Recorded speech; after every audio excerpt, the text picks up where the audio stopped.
Oke baik, perkenalkan nama lengkap saya Angelita Pradauja dengan NIM 20110124 kelas C Sistem Informasi Strata 1. Baik, di video kali ini saya akan mempresentasikan tentang penerapan business continuous pada BCA. Baik, di sini saya akan mempresentasikan di bagian pendahuluan. Industri jasa keuangan telah dan akan terus menghadapi banyak tantangan selama dekade ini. Salah satu tantangan paling penting dalam menghadapi serta menangani ancaman terorisme dan bencana alam, badai besar, tsunami, pemadaman listrik, teror, dan bencana lainnya dapat terjadi di mana saja dan kapan saja. Tidak mungkin untuk memprediksi apa yang mungkin menyerang setiap hari. Dalam dunia, 24 kali 7 kali 365 hari. Hal tersebut sudah menjadi kewajiban bagi industri jasa keuangan untuk mempersiapkan skenario menghadapi bencana tersebut.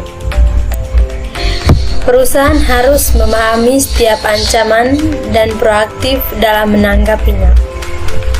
Seiring semakin meningkatnya transaksi perbankan, baik pada layanan perbankan elektronik maupun layanan perbankan tradisional, industri perbankan wajib merencanakan business continuous atau BC sebaik mungkin agar memilih skenario ketika menghadapi gangguan tersebut.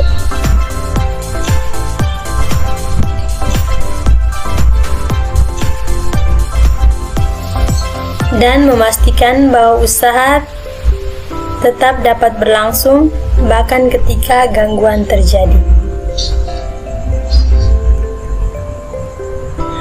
Konsep business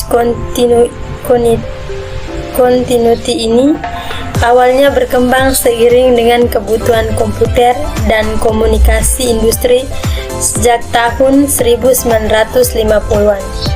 Sayangnya, hal itu hanya terfokus pada IT dan tidak menjadi perhatian utama untuk keseluruhan organisasi sampai dengan peristiwa 11 September 2001. 2002. Menurut ISO 22301 dalam kurung tahun 2002, Business Continuous Management atau BCM didefinisikan sebagai proses manajemen holistik yang mengidentifikasikan ancaman potensial bagi sebuah organisasi, dampak ancaman tersebut jika terjadi, serta dapat menyebabkan apa dan pada operasi bisnis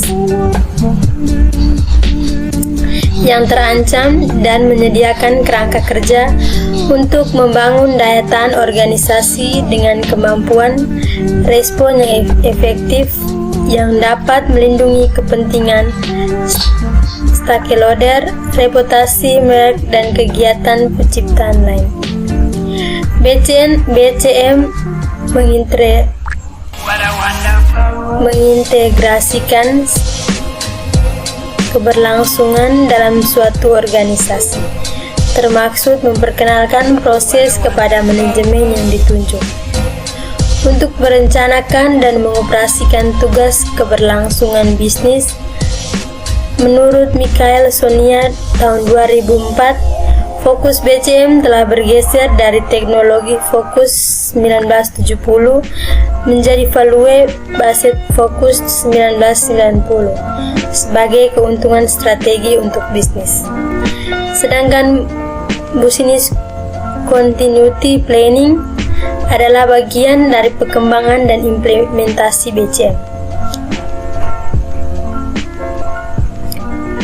Business continuity planning adalah sebuah proses untuk mengembangkan dan mendokumentasikan pengaturan dan produser yang memungkinkan sebuah organisasi untuk menanggapi sebuah peristiwa yang berlangsung selama periode waktu yang tidak dapat diterima dan kembali melakukan fungsi kritis setelah sebuah interupsi DRI 2008.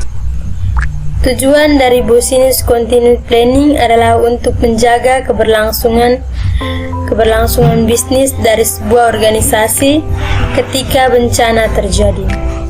Hal ini dapat dicapai dengan menciptakan rancangan membahas bagaimana pemulihan fungsi bisnis utama ketika mengalami dan atau bencana. Siklus hidup Business Continuity Planning adalah sebuah proses yang berkesinambungan berulang yang melibatkan resiko bisnis dan analisis dampak, penyusun produser darurat yang dibutuhkan, pengujian serta mengaudit proses pemulihan, pelatihan staf dan kesadaran staf atas proses pemulihan dan pemeliharaan Business Continuity Planning. Hasil dari Business Continuity Planning berupa rencana yang disebut Business Continuity Plan. Business Continuity Plan adalah sekumpulan produser dan informasi yang dikembangkan, disusun dan dipelihara dalam kesiapan untuk digunakan jika terjadi keadaan darurat atau bencana. (Rosek dan Growth tahun 2008). Lebih lanjut, Skits tahun 2003 menyelidik bahwa setelah gangguan terjadi, organisasi harus mengetahui bagaimana menangani situasi tersebut dengan segera. Hal ini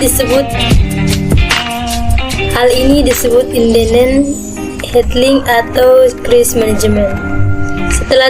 Setelah terjadi itu telah dapat dikontrol, proses keberlangsungan bisnis lain akan melakukan tindakan yang diperlu untuk melanjutkan penyediaan jasa kepada pihak-pihak yang dituju sesuai Service Level Agreement atau SLA yang diterima dan sudah disepakati. Langkah terakhir adalah untuk memulihkan kerusakan atau kerugian dan mengembalikan operasi ke status aslinya. Sekian dari saya dan terima kasih.